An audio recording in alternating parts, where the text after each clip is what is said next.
Eh, bueno, la intención del día de hoy es retomar donde nos quedamos la vez anterior, que en la vez anterior solamente definimos algunas de las propiedades más importantes. Por ahí las tienen como eh, contenido de agua, que es esta letra omega. Contenido de agua. Es una propiedad bien importante porque así como cuando nosotros vamos al doctor a que nos cheque cómo estamos, una de las primeras pruebas que nos hacen es la de saber cuánta azúcar tenemos en la sangre. Y, perdón. Y ese es un indicativo de muchas otras cosas, ¿no? Pongamos cuando nosotros andamos mal del azúcar, pues probablemente nos manden a hacer otra prueba para ver si tenemos diabetes o alguna otra enfermedad. Otro indicativo muy común que nos pide el doctor cuando vamos a checarnos de la salud es de que verifica cuál es nuestra presión arterial. Entonces, hagan de cuenta que esas dos propiedades que usualmente verifican los doctores con respecto a nuestra salud, pues esas dos serían como el contenido de agua y el peso volumétrico de un suelo. Son los más básicos, los más característicos que nos pueden definir a un suelo. Usualmente un suelo de zona de lago, un suelo deformable, va a tener un contenido de agua que pase más allá del 100%, un 150, un 200. Hay quienes hasta no nos creen en otros países que en México tenemos contenidos de agua de 300, 350%. No nos creen porque lo lógico es de que ese valor en muchos otros países sea menor. Aquí en la zona del lago sí tenemos esos valores de contenido de agua y bueno, incluso pues son mencionados a nivel internacional que cómo es posible que construyamos con contenidos de agua tan altos. Bueno, con respecto al peso volumétrico, bueno, vamos a poner para, para hacernos una idea de qué valores habría que encontrar. Con respecto al por ciento o al contenido de agua porcentual, aquí lo único que me hizo falta fue multiplicar por 100%, ¿no? Para que sea porcentual. Yo diría que un valor mínimo de contenido de agua tal vez ronde un 5%, y eso pues lo vamos a encontrar en suelos que han experimentado un proceso de secado. Y un valor pues tal vez máximo de contenido de agua, les digo, en la zona del lago de la Ciudad de México, pues probablemente lleguemos a tener hasta un 300% de contenido de agua. Em, La gran mayoría de los suelos, tal vez en el resto de la República Mexicana, pues a lo mucho alcanzan un 70% de contenido de agua. O sea, nosotros aquí en la Ciudad de México sí tenemos suelos bastante malditos y bastante eh, con mucho contenido de agua. Ahora, ¿qué significa esta ecuación? Si te das cuenta, esa ecuación lo que está haciendo es dividir el peso del agua entre el peso de los sólidos. Y como consecuencia, si yo tengo un valor de 300%, lo que significa es que arriba puedo tener un 3 y abajo un 1. Otra vez, ¿eso qué significa? Bueno, pues que tengo 3 partes de agua en peso, 3 partes de agua en peso por una de sólidos. Y eso es el origen de muchos de nuestros problemas, ¿no? Que prácticamente se está apoyando a algunas construcciones sobre agua. Ok. Ahora, con respecto a la relación existente entre peso y volumen, tenemos esta segunda propiedad que se llama peso volumétrico. Peso volumétrico del material. Es una cantidad muy parecida a lo que ustedes veían en la secundaria o en el nivel preparatoria como densidad. Nada más que la densidad me relaciona la masa y el volumen. Acá lo que estamos encontrando es el peso. ¿Cuál es la diferencia entre peso y masa? Pues la gravedad, ¿no? En realidad, el peso debe estar expresado en kilonewtons. Y ahí tenemos un problema nosotros como mexicanos porque estamos acostumbrados a pedir 1 kilo de tortillas, 50 kilos de cemento o 1 tonelada de varilla. Y manejamos los kilos y las toneladas como si fueran peso, cuando en realidad son unidades de masa. Pero bueno, esa es una particularidad de nuestra forma de medir las cosas. Y bueno, desgraciadamente, pues esa costumbre no se va a quitar pronto. Y entonces por eso Eso sí, como profesionistas, pues podemos manejar las dos magnitudes. Es muy común que, que expresemos todavía el peso volumétrico en toneladas por metro cúbico.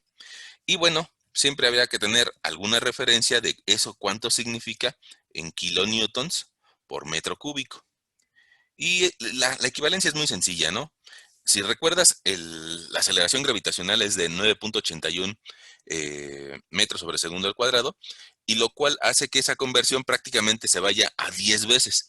Entonces, una arcilla, un material muy blando que pese muy poco, probablemente tenga un peso volumétrico de 1.25 toneladas por metro cúbico.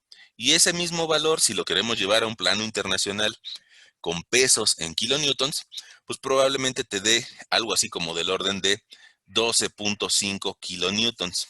Entonces prácticamente lo multiplicas por 10. Si somos un poco más puristas, habría que multiplicarlo por 9.81, pero es bastante aceptable multiplicarlo por 10, ¿no? Ese es para una arcilla, o sea, un valor muy bajo, ¿no? Algún limo con un poco de arena, pues tal vez tenga valores de 1.5, 1.6 toneladas metro cúbico, lo cual equivaldría a 15 kilonewtons por metro cúbico. Y tal vez un material ya muy con gravas, con gravas que tienen altos contenidos de minerales, con gravas, arenas y partículas finas que se meten dentro de los huecos que dejan las grandes, probablemente lleguemos a encontrar un material que tenga del orden de 2 toneladas por metro cúbico, lo cual significarían unos 20 kilonewtons metro cúbico.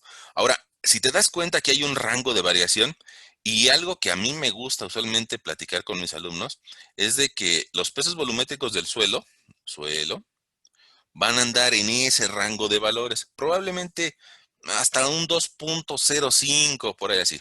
Probablemente hasta un 1.20, 1.15 puedes encontrarte todavía.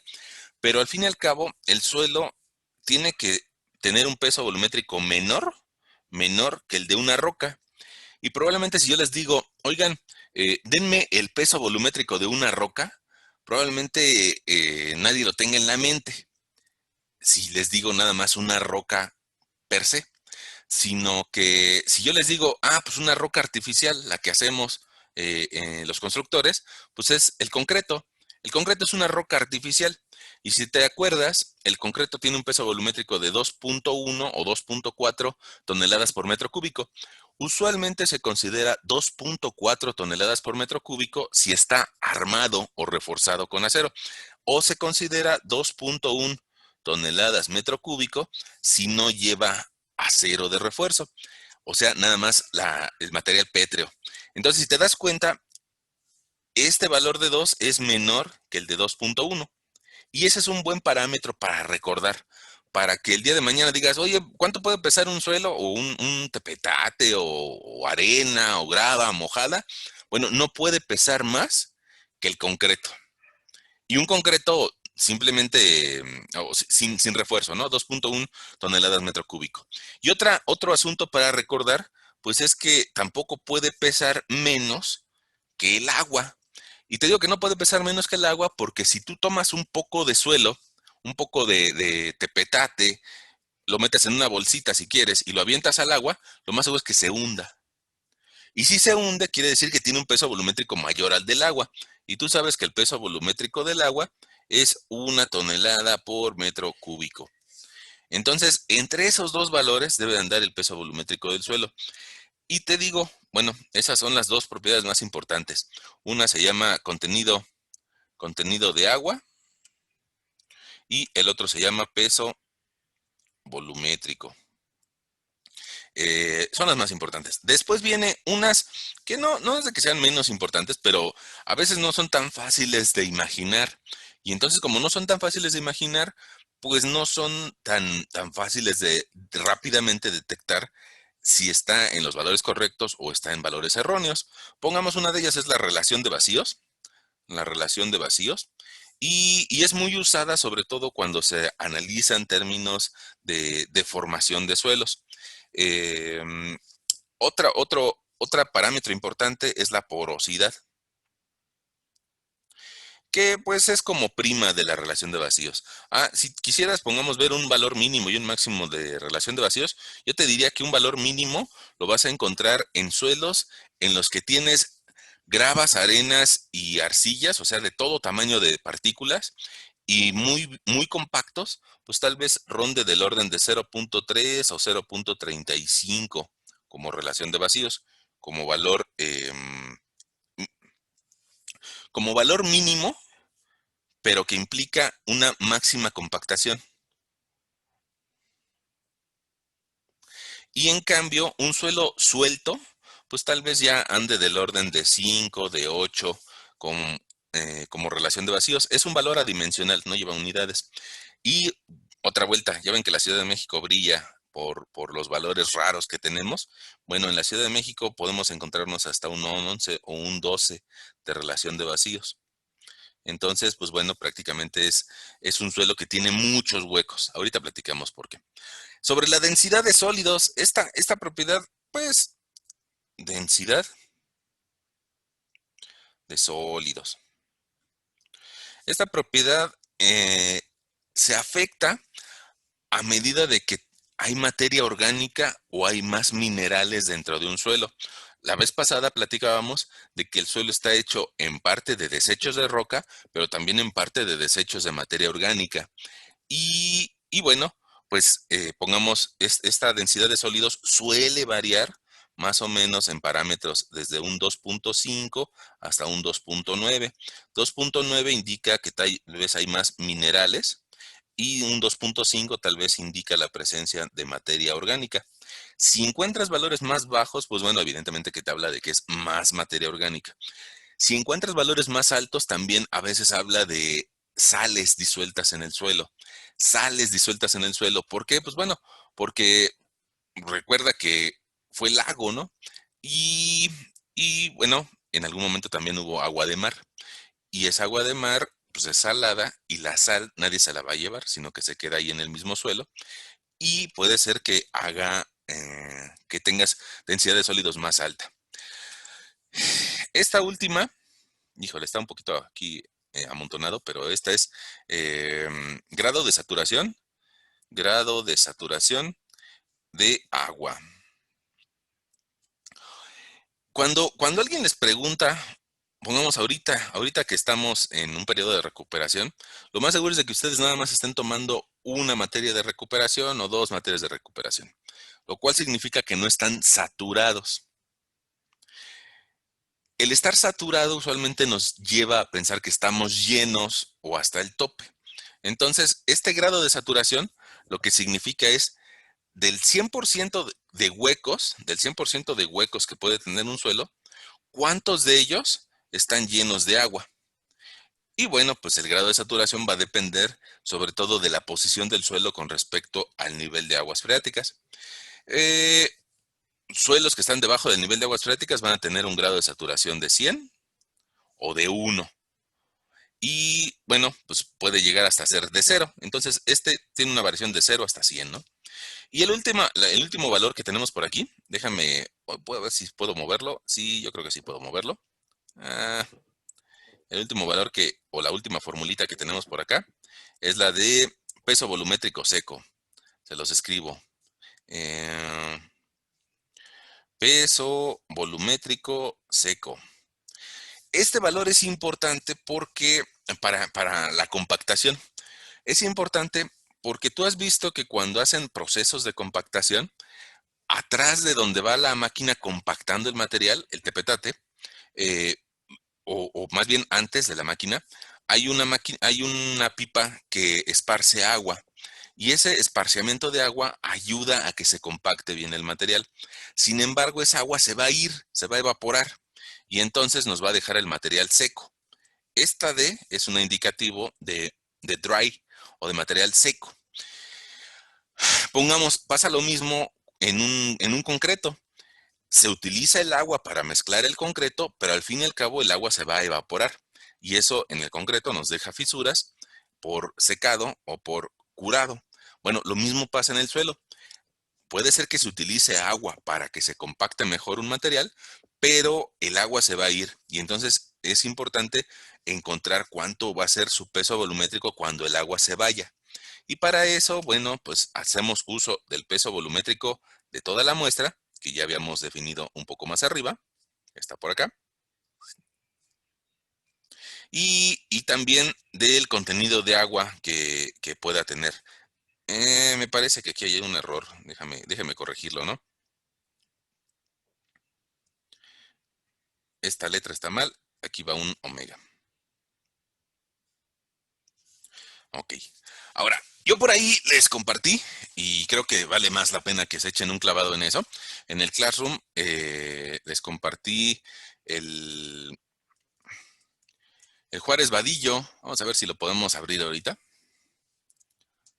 Mm, mm, mm, mm.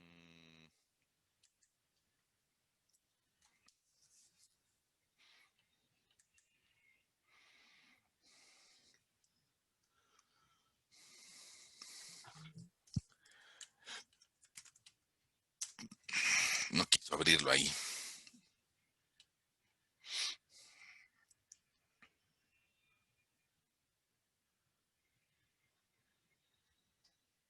Dice Classroom, vamos a mecánica.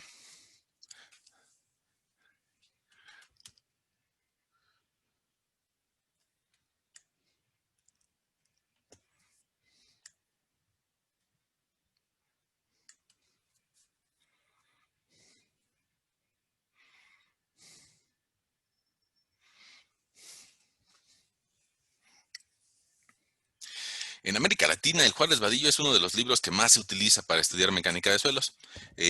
Fue generado por dos estudiantes de doctorado de mecánica de suelos, el doctor Juárez Vadillo y el doctor Rico Rodríguez, más o menos en los años 60, 70. Es muy buen libro. Las nuevas generaciones no lo quieren tanto porque trae mucho texto. Entonces, bueno, las nuevas generaciones tal vez se van a consultar el Braja, que tiene un poco de menos texto y tiene más dibujitos, ¿no? Pero bueno, por ahí yo les pido que, en especial para ver estos temas, vayan por ahí del capítulo 3, más o menos en la página 50, donde nos habla de las relaciones de pesos y volúmenes. Entonces voy a hacerlo, voy a ver si me permite, no me permite aquí. Bueno, entonces voy a irme, bien, bien, bien, creo que por aquí. Fíjense, aquí nos dice que en la página 54 o en la 53, por aquí nos habla de relaciones de pesos y volúmenes, que son las formulitas que yo les acabo de escribir. Eh, Peso volumétrico de sólidos, peso volumétrico del material.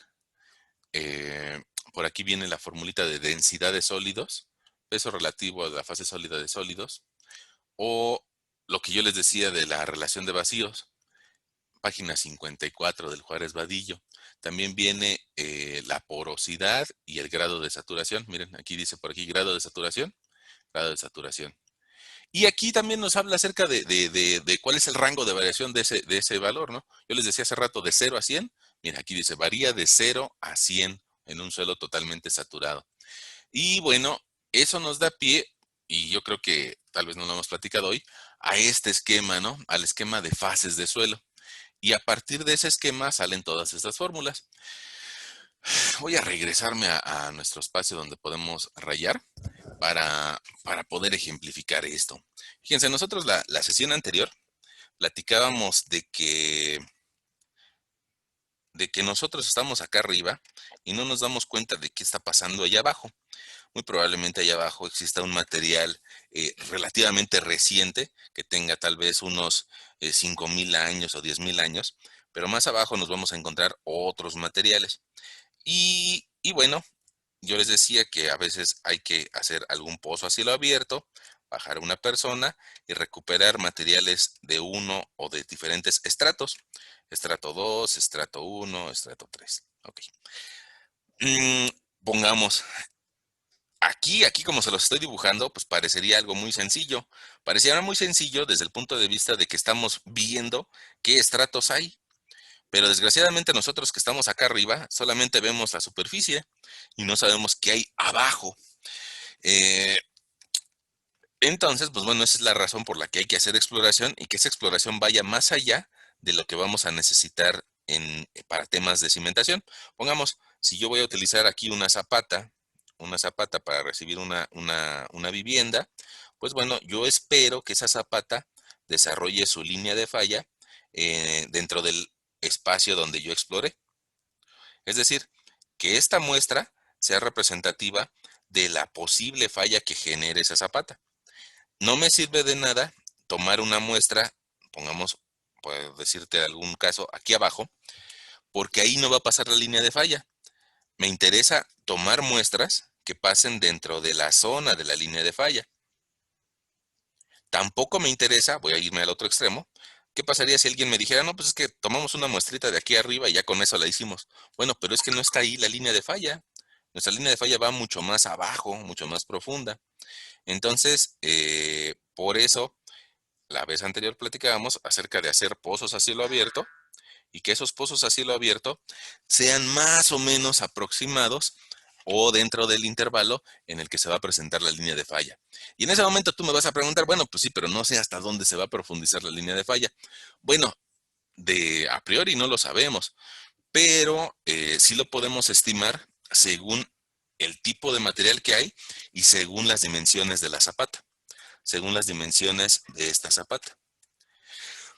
De forma general, zapatas cuadradas tienden a profundizar su línea de falla, este ancho B. Bueno, zapatas desplantadas sobre arcillas, más o menos profundizan una vez el ancho de la cimentación. Y zapatas desplantadas sobre arenas y eh, sobre gravas angulosas, probablemente esta línea de falla se vaya hasta 2.5 veces el ancho de la cimentación. Entonces, aunque sea de forma superficial o aunque sea haciendo un pequeño pozo, pues tú ya puedes ir observando qué material hay. Si es arcilla, pues más o menos un ancho B. O sea, si es un material fino. Si es un material granular, pues ya vemos que puede ser más profundo el ancho de la cimentación, la profundidad de la que se presenta la falla. Ok, ahora, independientemente que sea uno o sea el otro, yo les decía la vez pasada, hay que tomar una muestra. Y esa muestra hay que llevarla al laboratorio. Ahora, ¿qué podemos hacer con la muestra? ¿Qué podemos hacer con la muestra en el laboratorio? Bueno, pues lo mismo que le podríamos hacer a una muestra de sangre, ¿no? Tratar de analizarla. Y esa muestra de laboratorio, pues hay que tomar un cachito de ella, hay que tomar un cachito de ella y ver, pongamos, cuánta agua tiene, cuánto agua tiene, y ver cuántos granos sólidos tiene. No me voy a poner a contar grano por grano, ¿no? Porque sería una labor pues titánica y bastante tardada. Pero sí estamos acostumbrados como humanos a manejar esas cantidades de dos formas. Pongamos, si yo les dijera, ¿cómo medimos el agua? ¿Cómo medimos el agua? Lo más seguro es de que ustedes me digan, pues por volumen, por litros o por mililitros. Entonces, una de las formas para medir esto es por volumen. Y otra de las formas para medir, pongamos los granos, cuando yo voy al mercado y compro granos de arroz, pues me los venden, no me los venden por litros de arroz, sino que me los venden por peso. Y ese peso, pues es la otra forma que tenemos de encontrar, eh, de medir las cosas. Podemos medir por volumen o por peso.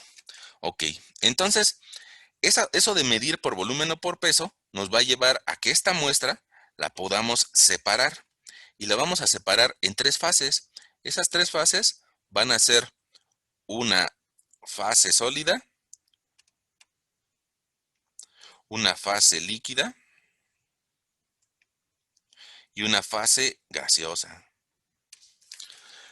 Eh, A ver, creo que, perdón, alcancé a ver que alguien preguntó por acá. Dice, déjame abrir el chat. Dice, ¿se corta o es mi internet? Lo mismo me sucede a mí. Híjole, también le pasa lo mismo. Ok, miren, ahorita conecté mi cable LAN y voy a apagar los otros dispositivos para ver si podemos mejorar esa situación. Bueno, vamos a ver. Yo les decía que, que una muestra de suelo la podemos dividir en tres fases.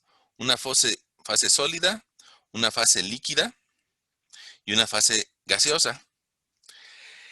Y cada una de esas tres fases, a su vez, las puedo acotar o las puedo medir, ya sea en peso o la puedo medir en volumen. Si la mido en peso, pues me va a dar el peso de los sólidos, el peso del agua y el peso del aire, pues no es nulo. El peso del aire no pesa, ¿no? Entonces, la suma del peso de sólidos con el peso del agua me va a dar el peso total o el peso de la muestra. Ahora, si yo sumo, eh, bueno, ahí ya tengo los pesos, perdón. Ahora, con respecto a los volúmenes, pues también puedo tener el volumen de los sólidos, el volumen del agua y el volumen del aire. Si sumo los tres, pues voy a tener el volumen de la muestra. Hay un pequeño recoveco aquí. Resulta que si yo sumo el volumen del aire y el volumen del agua, me va a dar el volumen de vacíos. Esa cantidad de volumen de vacíos lo que significa es cuánto, cuánto podría ocupar a lo mucho el agua o cuánto podría ocupar a lo mucho el aire. Es decir, que alguna de estas dos cantidades se apropiara de todo el espacio de huecos, ya sea el aire o ya sea el agua, que llene todos los huecos. No puede el agua llenar el hueco de los sólidos, pero sí puede llenar el hueco del aire. Entonces, por eso aparece esa nueva categoría. Em, si quieren sí, yo creo que sí, se los anoto por aquí, ¿no? Fíjense, ¿qué significa WW? Es peso de agua. ¿Qué significa WS? Significa peso de sólidos. ¿Qué significa WM? Peso de muestra. ¿Qué significa BS? Significa volumen de sólidos. ¿Qué significa BW? Es volumen de agua. ¿Qué significa BA? Es volumen de aire o de gas. BB es volumen de vacíos. Y el último que nos hace falta es BM, volumen de muestra. Ahí estamos. Ok, ya tenemos todas esas, hay que tenerlas por ahí guardadas, porque usualmente los problemas que se nos plantean para entender este tipo de problemática es que si sabes alguna propiedad del suelo, puedes descubrir otra secundaria. Todo depende de lo que sepas de ese suelo. En algunas ocasiones es fácil determinar el contenido de agua, en algunas ocasiones es fácil determinar el peso volumétrico, pero no siempre podemos recuperar todo. Y entonces, usualmente por eso podemos tratar de entender al suelo en estas tres fases y con lo que sepamos podemos encontrar otras propiedades. Bueno, vamos a ver si podemos ver, miren, aquí yo les decía que el Juárez Vadillo es bueno para este tema. Hay que leer un poquito, pero bueno, pues es como cualquier otro trabajo, ¿no? Que hay que leer bastante para entender algo. Fíjense, vamos a ver si, me parece que en la página 72 vienen algunos problemas. Entonces, fíjense, yo creo que podemos hacer y nos puede servir para ver si estamos entendiendo las cosas, ¿no?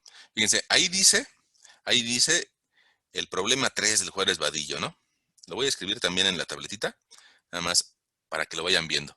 Dice, un suelo parcialmente saturado tiene al ser parcialmente saturado significa que el grado de saturación es distinto de 100.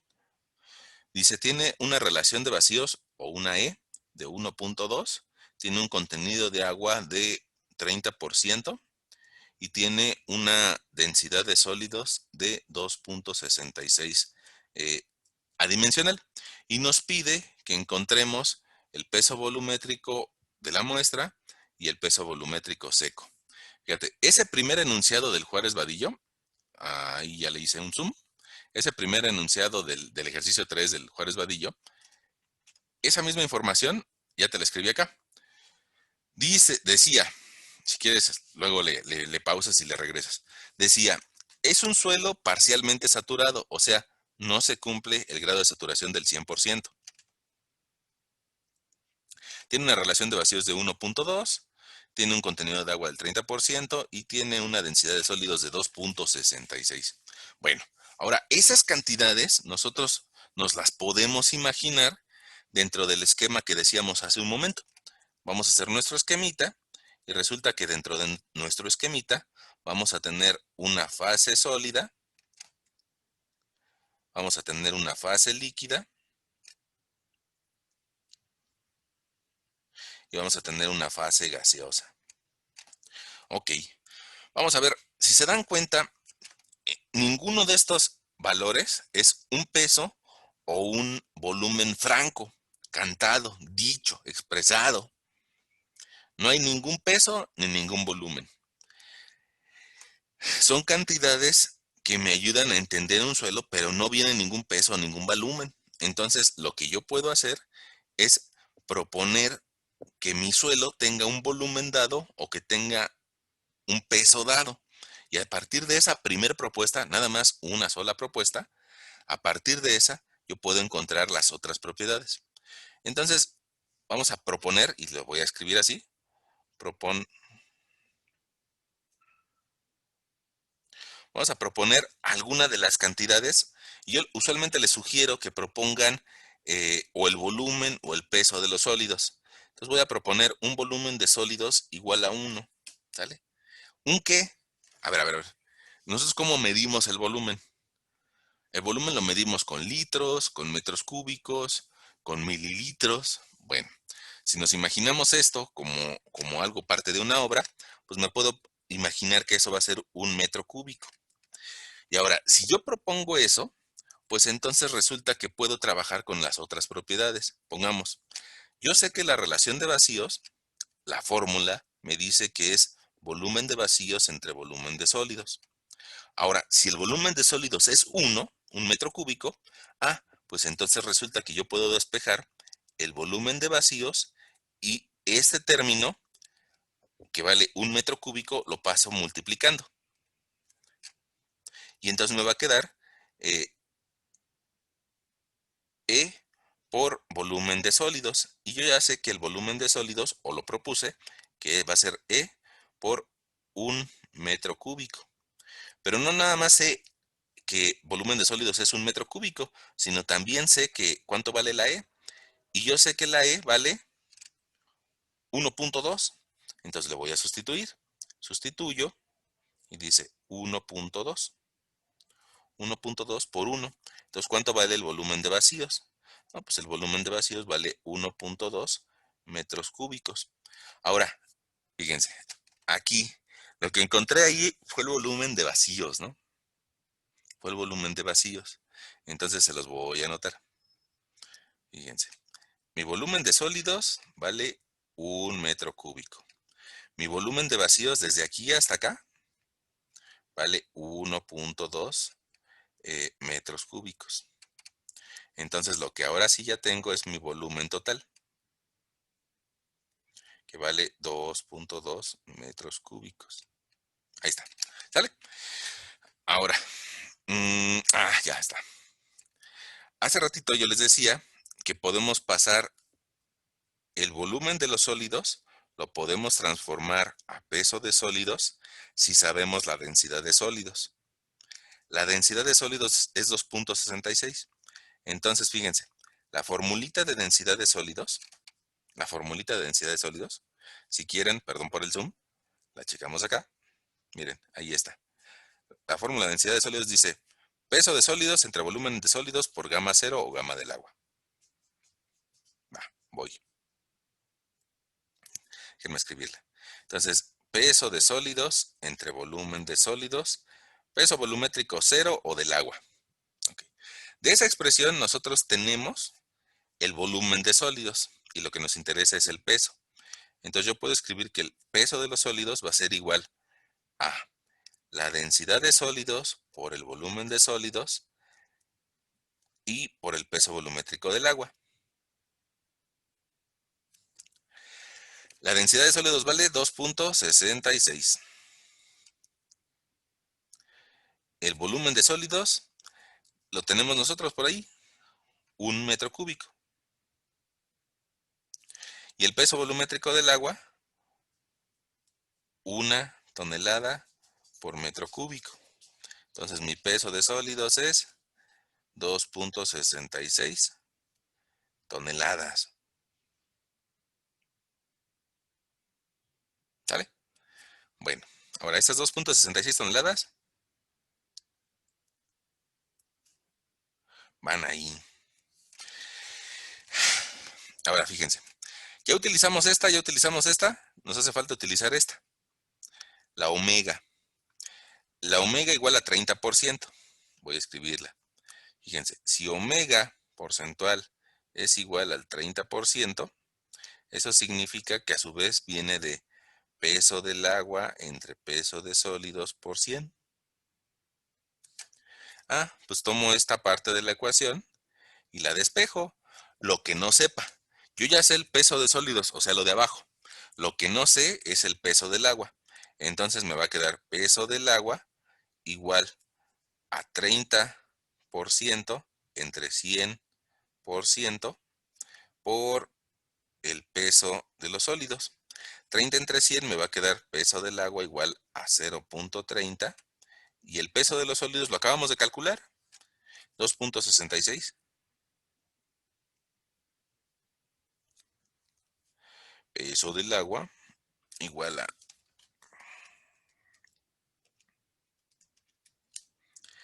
0.798 toneladas. Y ese lo puedo anotar en mi esquemita.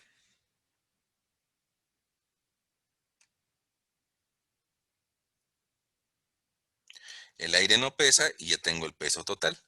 El peso total va a ser 0.798 más 2.66. Me va a dar 3.458.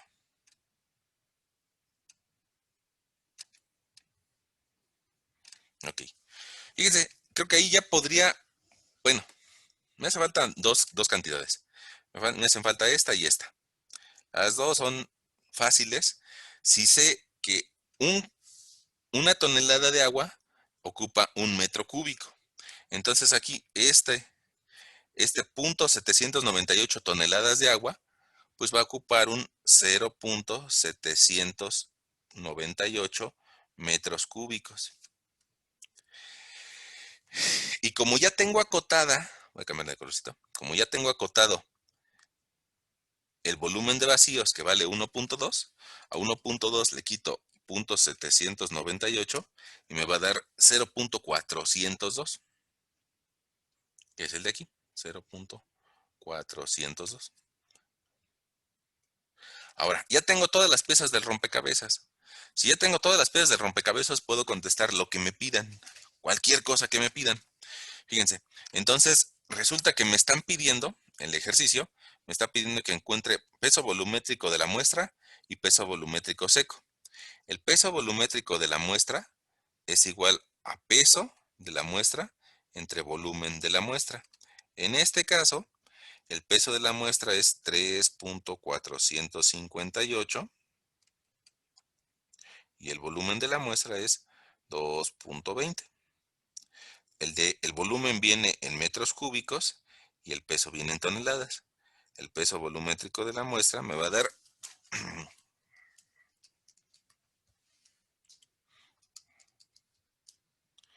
1.57. toneladas por metro cúbico. Ahí está. Y si me piden calcular el peso volumétrico seco, hay dos formas. Hay dos formas. Y esas dos formas ya se las había escrito por acá, que es dividir el peso de los sólidos entre el volumen de la muestra, o utilizo el valor que acabamos de calcular, el peso volumétrico de la muestra, y lo divido entre 1 más el omega decimal. Vamos a hacerlo de las dos formas. Fíjense, el primero, perdón por el zoom, el primero me dice, divide el peso de los sólidos entre el volumen de la muestra. El peso de los sólidos es 2.66 toneladas y el volumen de la muestra es 2.2 metros cúbicos. Esa división, 2.66 entre 2.2, me da 1.209.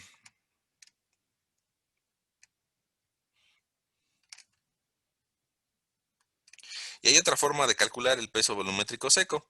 La otra forma de calcularlo es con el peso volumétrico de la muestra entre 1 más omega decimal. Entonces sería ocupar el renglón que calculamos hace rato y sería 1.57 toneladas metro cúbico entre 1 más omega. Omega vale 30%, pero me lo piden en valor decimal, es decir, un punto 30. Ese punto 30 lo escribo aquí, 0.3, y el resultado va a ser 1.57 toneladas metro cúbico entre 1.3. Y me va a dar un gamma D. Me debe dar lo mismo que con la otra expresión. 1.57 entre 1.3. 1.208 toneladas por metro cúbico. Y si se dan cuenta, miren, este valor y este es prácticamente el mismo, utilizando una fórmula diferente. Y el otro valor que me pidieron es el volumétrico de la muestra, 1.57. Ahora, lo bueno de los ejercicios del Juárez Vadillo es de que vienen sus respuestas, miren. Y ahí me dice, respuesta 1570 kilogramos por metro cúbico o 1210 kilogramos por metro cúbico. 1210 y 1570. Pues aquí está prácticamente 1208. El Juárez Vadillo dice 1210, que es prácticamente lo mismo, y 1570 de peso volumétrico de la muestra. Entonces, estamos llegando a los resultados correctos, acorde al autor, ¿no? Ahora, ¿yo qué les recomiendo? Pues que se pongan a hacer estos ejercicios, ¿no? Yo sí les recomiendo que se pongan a hacer estos ejercicios para que adquieran cierta habilidad y bueno, sabiendo que ahí vienen las respuestas y ustedes mismos pueden verificar que sus valores estén correctos o que estén erróneos. Yo creo que, pues para enfrentar ya sea un ETS o su examen, pues al final del curso, yo creo que nos podría ayudar bastante el resolver esos ejercicios, ¿no? Bueno, déjenme plantear otro problemita. Fíjense, les voy a platicar otro problemita. Quisiera enfocarlo un poco más hacia las pruebas triaxiales.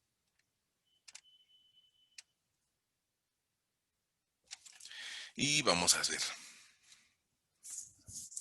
Otro problemita.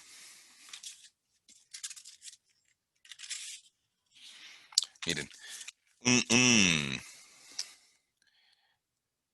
aquí en la ciudad es común que exista un nivel de aguas freáticas.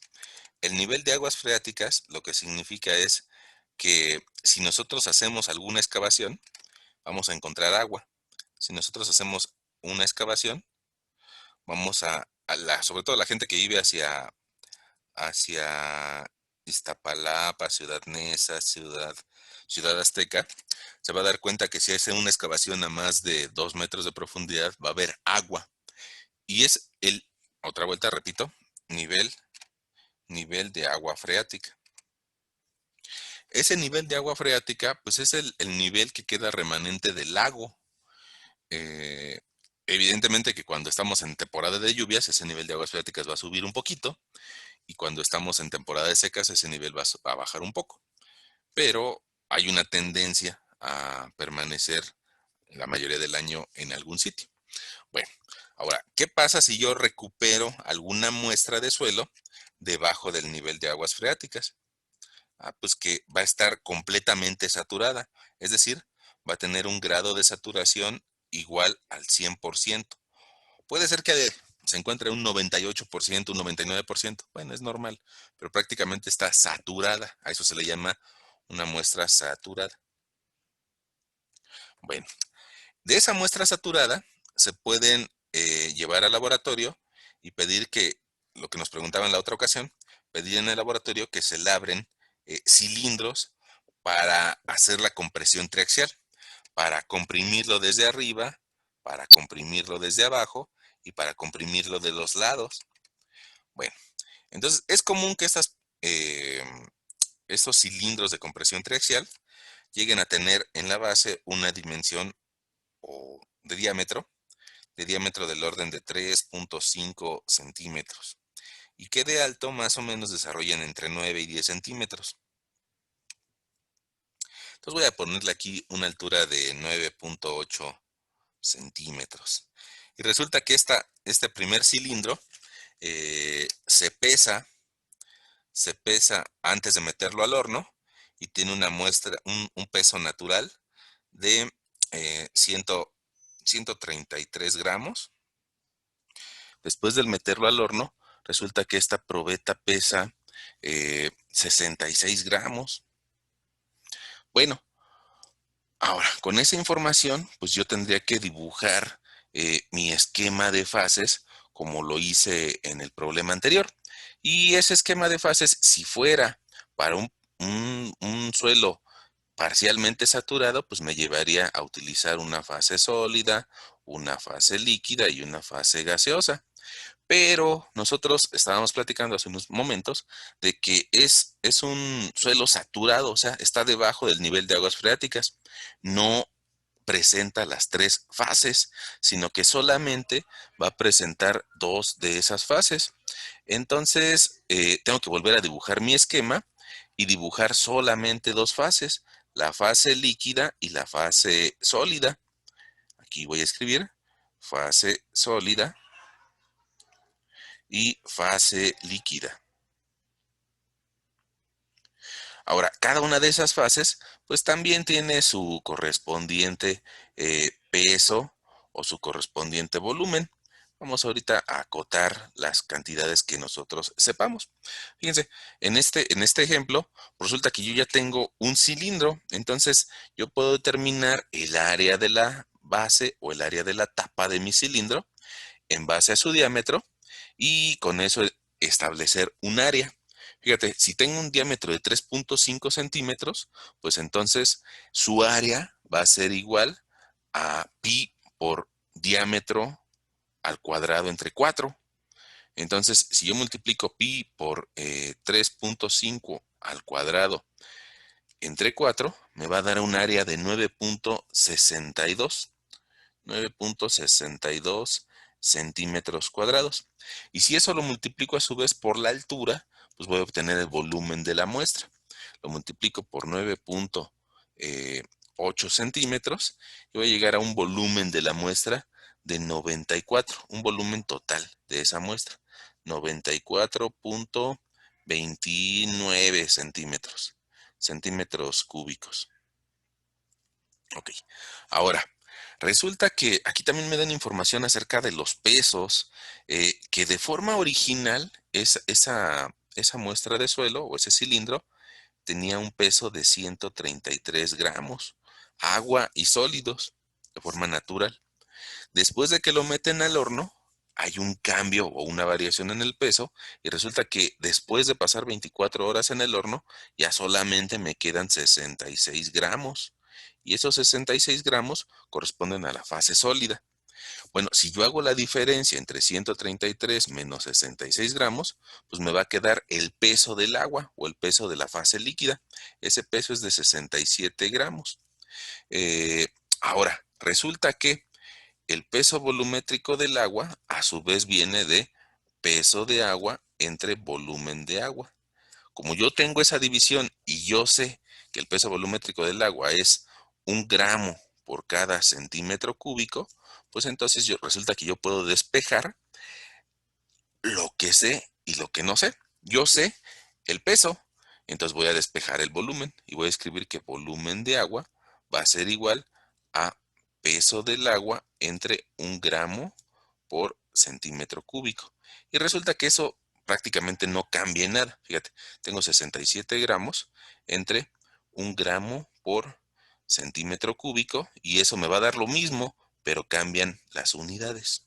Ahora voy a tener 67 centímetros cúbicos, que corresponde a un volumen de agua.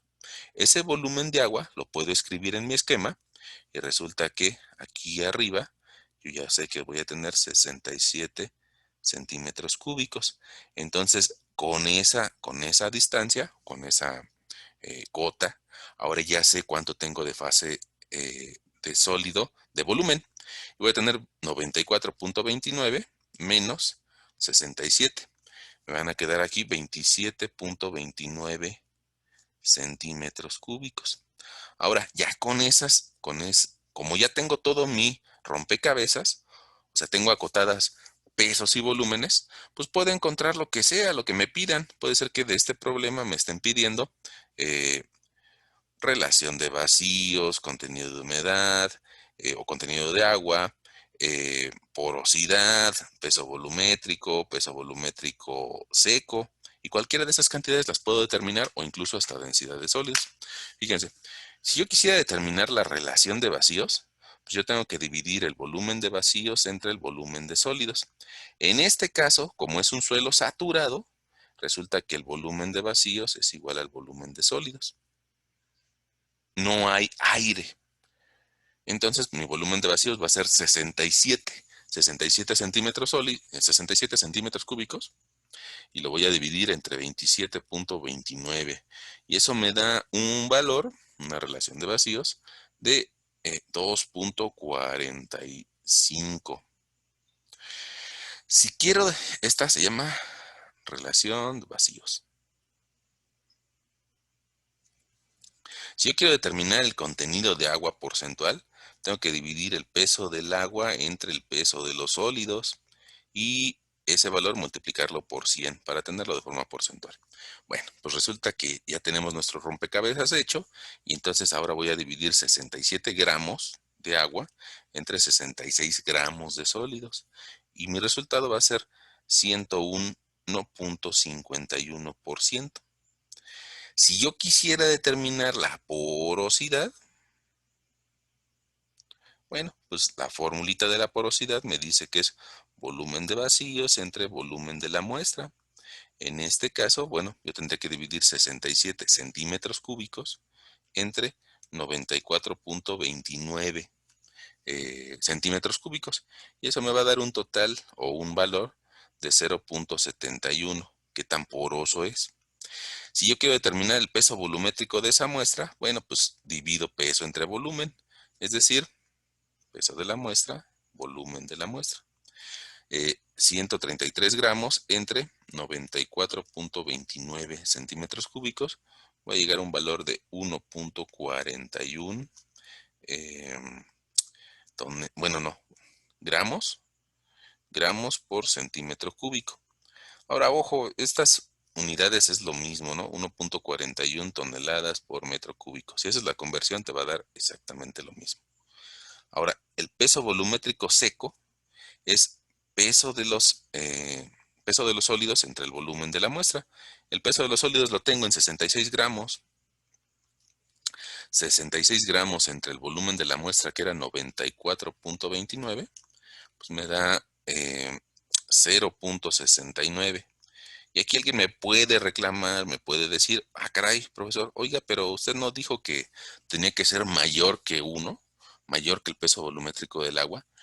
Sí, pero el peso volumétrico de la muestra, ese sí tiene que ser mayor que 1 porque pesa más que el agua. Pero el peso volumétrico seco puede ser menor que 1 porque los huecos que dejan las partículas y que estaban ocupados por agua, el hueco se queda vacío por el agua que se evapora. Este es un peso volumétrico seco. Ok. Y la última relación que nos podemos obtener es la densidad de sólidos. Y esa densidad de sólidos, pues es peso de sólidos entre volumen de sólidos gamma cero. La intención del gamma cero es anular las unidades.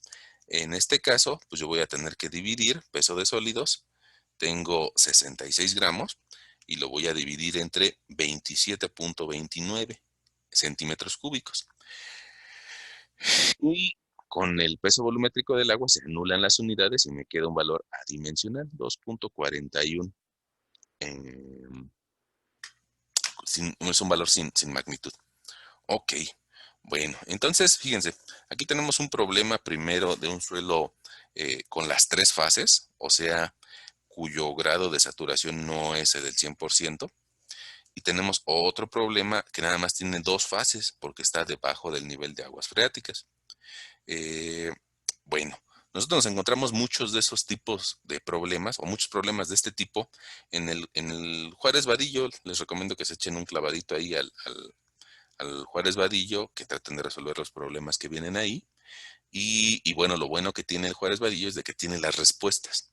Entonces, francamente sabemos si nos equivocamos o estamos haciendo las cosas bien. Y bueno, el tiempo que nos queda en esta sesión, yo creo que valdría la pena hablar del tema de compactación. Creo que mejor les muestro unas fotos. Bueno, fíjense, bueno, cambio de pantalla, cambio de pantalla. Aquí estamos, fíjense. Resulta que nosotros compactamos el material porque nos interesa que no tenga tantos huecos, parte de lo que hablábamos en los ejercicios, ¿no? Eh, y una forma de hacerlo es a través de compactar. Podemos esperarnos a que la naturaleza haga su trabajo y que compacte de forma natural, o nosotros aceleramos el trabajo y compactamos de forma artificial. Para eso se puede utilizar equipo pata de cabra o un rodillo liso, dependiendo del material que se vaya a compactar. Si es como tipo tepetate, conviene más el rodillo liso. Si es un material tipo arcilloso, conviene más la pata de cabra. La pata de cabra compacta de abajo hacia arriba y el rodillo liso compacta de arriba hacia abajo. Bueno, ahora nosotros lo compactamos de forma artificial para evitar que existan desgracias en el terreno. Y para eso utilizamos un equipo de compactación. Ese equipo de compactación es como el que se ve aquí. Ahí en la escuela sí tenemos este equipo de compactación. La esencia es tener un molde más o menos de 1000 centímetros cúbicos o 950 centímetros cúbicos y que este molde de compactación sea rellenado por material con el que se pretende compactar en algún sitio. Ese molde de compactación se va a rellenar en 3 etapas. Y esas 3 etapas van a recibir golpes por medio de este pistón de compactación o martillo de compactación. Esa prueba se le ocurrió a Ralph Proctor y se le ocurrió porque más o menos en 1925, 1933, se quiso generar una presa en San Francisco, California, y resulta que la presa falló y le dejaron como tarea a Proctor investigar cómo se podría verificar que el material está bien compacto o no. Y a él se le ocurrió esta forma. Les decía, lo de hace ratito, ¿no? Es un cilindro que más o menos tiene unos 10 centímetros de diámetro, unos 11 de altura, y aquí adentro de este cilindro vamos a colocar capas de tepetate. Después le vamos a golpear por medio de un martillo o de un pistón de compactación. Fíjense, la imagen que yo tenía aquí arriba, es la misma, nada más que aquí es fotografía y el otro es esquema. El cilindro, que se va a rellenar de suelo, y el martillo Proctor. Ahora, este martillo resulta que debe de pesar 2.5 kilos, pero como lo debemos de dejar caer por una altura de 30 centímetros, pues necesitamos de una guía. Y si se dan cuenta, hay un segundo cilindro. El segundo cilindro tiene como función el servir de guía, nada más. Nada más te va a ayudar a determinar desde a qué altura cae esa masa. Y aquí la estás viendo tal vez como esquema. Lo que pasa es de que esta masa que tiene el peso de 2.5 kilos va aquí adentro y sube porque la jalamos desde la parte superior, la jalamos con el brazo y la dejamos caer por 30 centímetros. Y este cilindro nada más es una guía. Esa guía permite que todos los golpes tengan la misma intensidad. Ahora, aquí adentro del cilindro se va a compactar en 3 etapas. Una primera etapa, 25 golpes. Otra segunda etapa, 25 golpes. Otra tercera etapa, 25 golpes. Y con eso vamos a verificar qué tan poco o qué tan mucho se compacta el material. Bueno, vamos a ver si nos encontramos aquí otra imagen. Fíjense. Aquí lo que está pasando es de que haces un cilindro una vez con sus 25 golpes en la primera etapa, 25 en la segunda, 25 en la tercera, y después sacas el material y lo vuelves a compactar, pero ahora agregándole agua.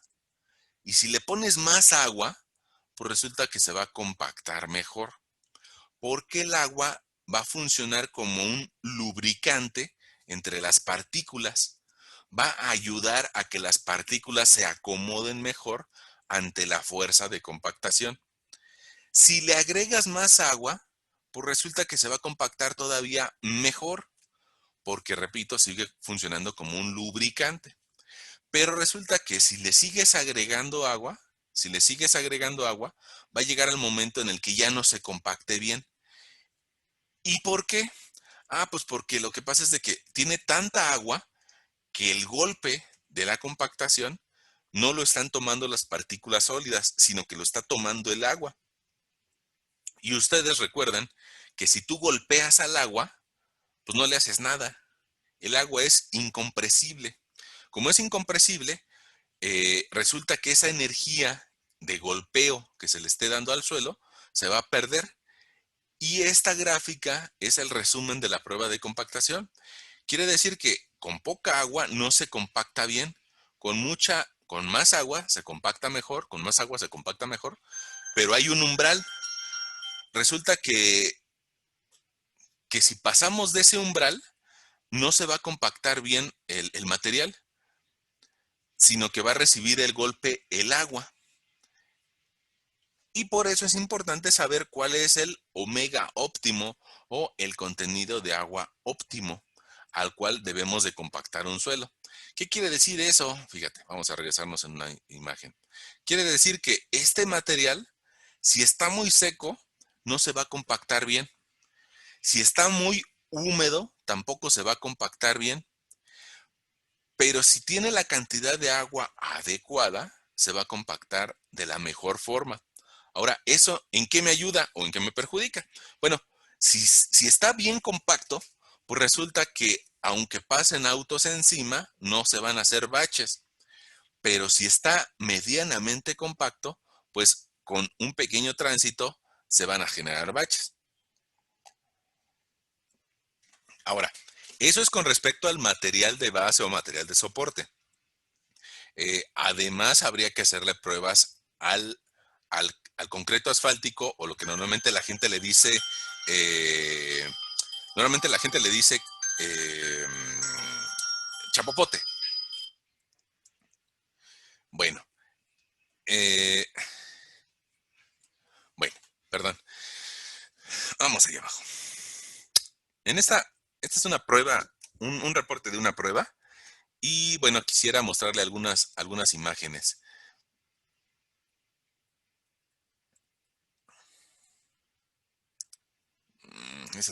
Ahorita se las platico esa.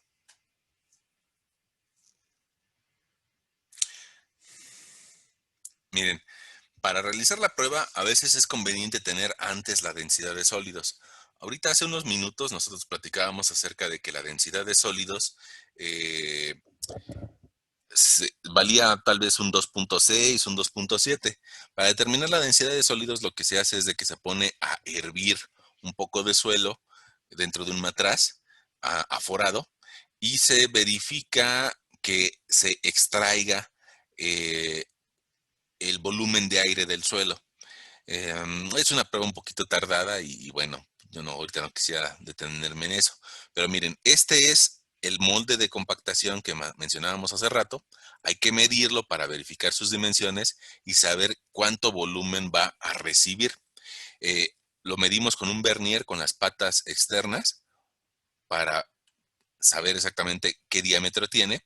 Y también por medio del vernier, miren, si se dan cuenta de este lado, del lado izquierdo, tiene una colita ese vernier.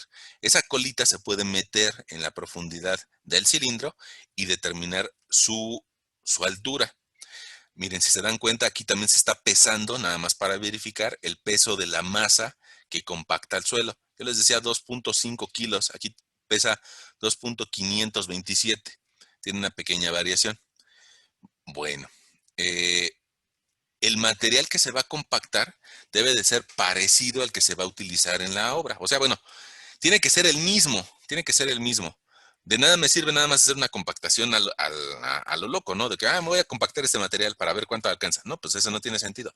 Tienes que tomar material del sitio que se va a compactar, llevarlo al laboratorio y disgregar los terrones de material que ya existan previamente. Esos terrones nos pueden mentir y nos pueden hacer pensar que una zona ya se compactó cuando no es cierto. Entonces, por eso hay que disgregarlos con un mazo de madera.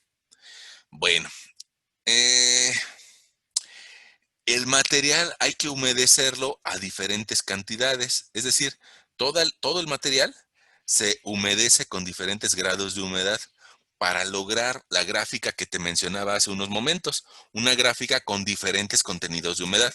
Eso aquí lo vemos tal vez con los colores. Yo creo que sí podemos alcanzar a distinguir colores. Mira, esta muestra uno tiene un color más claro, un café amarillento, mientras que la segunda, la tercera, hasta la quinta se va haciendo cada vez más oscuro. Eso nos habla de que cada una de esas submuestras tienen diferentes contenidos de humedad. Diferentes contenidos de humedad para que yo pueda ensayar la compactación a diferentes contenidos de humedad. Miren, aquí se muestra uno de los procesos, que es básicamente lo que hicimos ahí en el salón. Las personas que estuvieron conmigo, bueno, echamos un poco de material al molde de compactación y después otra persona se encarga de compactar la primer capa, la segunda capa y la tercera capa. Ahora, si te das cuenta, entre esta foto y esta hay una diferencia. En esta foto nada más está el molde de compactación, que más o menos tiene 11 centímetros de alto, y en esta parece que está más alto. Lo que pasa es de que aquí en la orilla tiene una ceja que le permite acoplar un segundo anillo. Este segundo anillo me permite compactar la última capa, porque si no lo pongo ese anillo o ese segundo collarín, el material va a desbordar al momento que yo le pegue. Entonces, es el molde más un anillo para generar tres capas. Esas tres capas, cada una de esas capas van a recibir 25 golpes. El orden de golpeo más o menos primero es hacer una cruz, norte, sur, este, oeste, y después sigo con el golpeo, puede ser que haga una segunda cruz, y después sigo con el golpeo hasta llegar a 25 golpes. Después de 25 golpes hay que hacer una labor de escarificación. Escarificar significa que, miren, con esta pieza que está aquí, con una espátula pastelera, se raspa esta superficie porque queda demasiado plana y no haría una buena unión con la siguiente capa. Entonces se tiene que raspar para agregar otra vez material y darle 25 golpes para hacer tres capas. Ok, ahora ya que se hicieron las tres capas, por medio de un enrasador, se puede cortar la superficie superior. ¿Y qué va a pasar con eso? Pues que los excedentes de material que hayan quedado aquí van a derrumbarse sobre el piso del molde. Y bueno, hay que quitarlo para pesar ese molde con suelo. Fíjense, aquí vemos ese procedimiento. El molde con suelo se pesa y nos va a dar 5 kilos. Aquí dice 5 kilos 834 gramos. Este molde, a su vez, se le saca el material, una muestra de este molde se mete al horno y luego se vuelve a llenar y otra muestra se mete al horno y otra muestra se mete al horno y se repite este proceso de 4 a 6 veces. Si te das cuenta, tiene diferentes contenidos de humedad asociados a las diferentes bolsas que viste. Si recuerdas, las bolsas eran de diferente color porque este tiene muy poca agua, un poco de mayor agua, más agua y un suelo totalmente húmedo. Como son diferentes puntos, me van a dar diferentes pesos. Mira, aquí tienes un 5.83, aquí tienes un 6.07. Con diferente agua da diferentes pesos y también diferentes grados de compactación. Ahora, hay otra prueba que no me gustaría quedarme mucho a platicar de ella. Es una prueba que se realiza en suelos finos, que es la prueba del molde Harvard miniatura.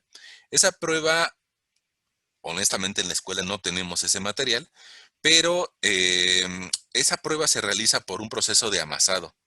Eh, el amasado es, miren, aquí vamos a ver una muestra. Es un amasado por medio de un pistón dinámico. Da resultados similares, pero evidentemente que por las dimensiones del muestreador o del molde, eh, esta prueba nada más se utiliza para suelos finos, a diferencia de la prueba Proctor. La prueba Proctor se utiliza para suelos granulares y suelos finos. Bueno, ahora, lo bueno de esta prueba es de que me permite generar cilindros como el que les hablaba hace algunos momentos de la prueba triaxial. Bueno, vamos a verificar algunos resultados.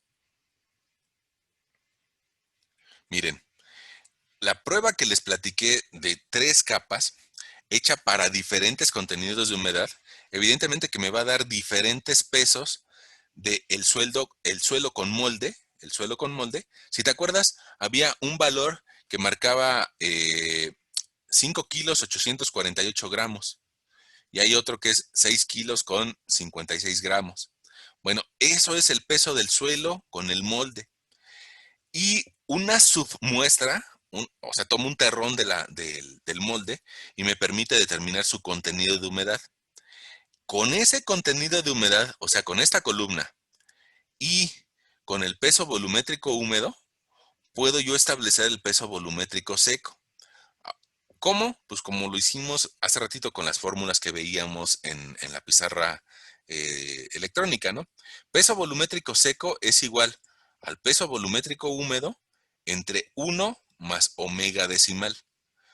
Con esa fórmula puedo determinar el peso volumétrico seco cuando se vaya el material, cuando se evapore de mi tepetate. ¿Y qué obtengo con eso? Una curva de compactación. A la parte izquierda se le llama rama seca, a la parte derecha se le llama rama húmeda, y al punto donde se cruzan esas dos ramas, voy a obtener el contenido de agua óptimo. Con ese contenido de agua óptimo es con el que se debería de realizar el proceso de compactación. Y bueno, voy a encontrar un peso volumétrico seco máximo. ¿Qué quiere decir eso? Yo creo que ahí nos conviene que te platique algo por acá. Fíjate. ¿Qué quiere decir eso? Que nuestra gráfica que nos va a relacionar contenido de agua porcentual contra peso volumétrico seco, ya vimos de que genera una curva así. Y más o menos nos va a dar un contenido de agua óptimo contra un peso volumétrico seco máximo. ¿Qué hay que decirle? Bueno, esta prueba sale del laboratorio. Entonces habría que preguntarse, ¿esta qué relación tiene con la obra? Ah, primera relación, el material debe de ser el mismo. Hace rato lo decíamos. Y ya que sé que es el mismo material, pues en la obra resulta que cuando estén haciendo las capas de compactación, porque el terreno natural tal vez andaba aquí y el proyecto definitivo va a andar por acá, Bueno, cuando se compacten estas capas con un espesor de 20 centímetros, alguien va a tener que hacer pruebas a esa capa de 20 centímetros y verificar cuál es su peso volumétrico en el sitio y cuál es su contenido de humedad. Con estos dos van a determinar su peso volumétrico seco. Y vamos a preguntarnos si este peso volumétrico seco se parece al máximo obtenido en laboratorio o no. Las normas de calidad o las especificaciones de construcción me van a pedir que llegue a acercarme a la cantidad de laboratorio en un 95%, en un 98% o en un 90%, dependiendo de las especificaciones del proyecto. Pero ahí está la relación. Resulta que, por decir un valor, por decir algún valor, aquí el peso volumétrico seco que se encontró en laboratorio puede ser que sea de 1.5. Si resulta que con estos dos valores en obra se está encontrando un peso volumétrico de 1.3, pues lo que vamos a hacer va a ser dividir 1.3 entre 1.5, lo multiplicamos por 100 y ahí ya sabemos el grado de compactación que tiene. 1.3 entre 1.5 nos va a dar un grado de compactación del 86%. Y en muchas ocasiones el 86% no sería suficiente para pasar. ¿Qué hay que hacer? Pues darle más pasadas a ese material. Hay que traer agua y hay que pasarle el equipo de compactación hasta que logre densificarse, tal vez a 1.4 para elevar el grado de compactación. Evidentemente que hay que hacer la prueba de laboratorio para saber hasta dónde debe de llegar el cuate en obra. Si no hay prueba de laboratorio, bueno, pues estamos compactando a lo tonto, ¿no? Porque no sabemos a qué lugar hay que llegar. Y bueno, eso es lo que tenía que platicarles acerca de la prueba de compactación. La prueba de compactación tiene dos vertientes, ¿no? La parte que se hace en laboratorio y la parte que se hace en obra. Para sacar el peso volumétrico y el contenido de humedad en obra, bueno, pues hay que labrar un cubo en el sitio y sacar este material, sacarlo al exterior, meterlo en una báscula y verificar cuántos kilos da. Y después aventar un material con volumen controlado, llámese arena de Ottawa, a esta excavación para saber su volumen. Y entonces, si yo tengo su peso y su volumen, pues puedo relacionarlos y encontrar el peso volumétrico. Puedo tomar este material que saqué y secarlo de forma artificial en un horno para determinar su contenido de agua y con esos dos valores encontrar el peso volumétrico seco. Y pues ya, es lo que tenemos que decirles. Una disculpa, me pasé 3 minutos, pero ya son las 4, ¿no?